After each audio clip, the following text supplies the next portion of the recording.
अनंत कोटी श्रीराम समर्थ. महाराजाधिराज योगी राजा वल्लभ नामाकरताच नाम घ्यावे. भक्त प्रतिपालक शेगाव निवासी समर्थ नाम हे निसर्ड्यासारखे आहे. श्री गजानन निसर्ड्यावर गवत वाढत नाही आणि त्याच्यावर पाय पडला तर घसरतो. त्याप्रमाणे नाम आपल्यावर उपाधी ठरू देत नाही. त्याला कोणत्याही उपकरणाची गरज लागत नाही. रोगी निरोगी, विद्वान अडाणी, श्रीमंत गरीब, लहान थोर, स्त्री पुरुष, जात गोत यापैकी कोणतीही गोष्ट असली तरी अडत नाही, नसली तरीही अडत नाही. नामाशिवाय दुसऱ्या कोणत्याही साधनाला शक्ती, बळ, पैसा वगैरे कोणत्या तरी गोष्टीची मदत लागते. असे हे अत्यंत उपाधिरहित असलेले नाम आपणही अत्यंत उपाधिरहित होऊन घेतले तरच त्यात आपल्याला प्रेम येईल. आपण उपाधिरहित होणे म्हणजे नाम हे केवळ नामाकरताच, स्वतःच्या कल्याणाकरताच घेणे, जगातल्या दुसऱ्या कशाही करता न घेणे. आपण जर ते सकाम बुद्धीने घेतले तर इच्छित कार्यभागही साध्य होत नाही आणि आपले कल्याणही साधत नाही. सकाम नाम घेणे किती वाईट आहे हे सांगणे फार कठीण आहे.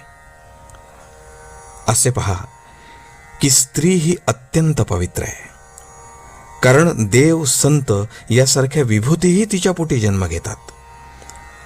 अशा स्त्रियांना पळवून नेऊन अनितीने वागायला भाग पाडून त्यावर पैसे मिळवण्याचा धंदा काही लोक करतात.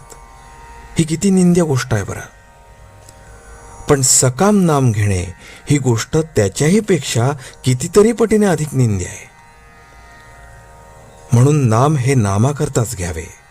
त्याचा संबंध आपल्या इच्छा अपेक्षांशी ठेवू नये. नामाकरता नाम घेतल्याने मन आपोआप अंतर्मुख होऊन जातं. नामाच्या साह्याने मन अंतर्मुख केल्यावर आनंद सापडतो. आपल्या हृदयातच तो सापडतो. आपण 3 गोष्टींकडे कटाक्षाने लक्ष द्यावे. आचरण अगदी शुद्ध ठेवावे. दुसरी, नामाला कधीही सोडू नये. आणि तिसरी, माझा सांभाळ करणारा कुणीतरी म्हणजे सद्गुरू आहे ही जाणीव जागृत ठेवावी. प्रत्येक माणसाला कशाची तरी विशेष आवड असते. त्या आवडीमध्ये राहावे आणि त्यात जबरीने नाम घ्यावे. आत्मज्ञान व्हावे म्हणून त्याच्या मागे लागले तर ते लवकर होत नाही. भगवंताकडे लक्ष लागले म्हणजे ते आपोआप होते. भगवंताचे नाम घेणे हे ज्ञान होण्याचेच लक्षण आहे. उत्तम वस्तू नेहमी थोडीच असते. श्रीखंडामध्ये चक्का आणि साखर कितीतरी असते, पण केशर किती थोडे घालावे लागते.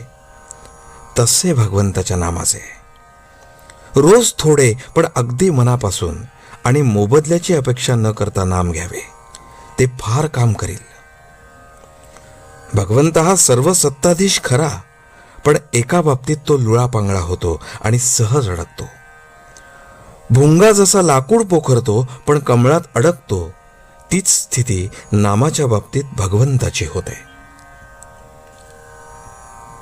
आजचे बोधवचन.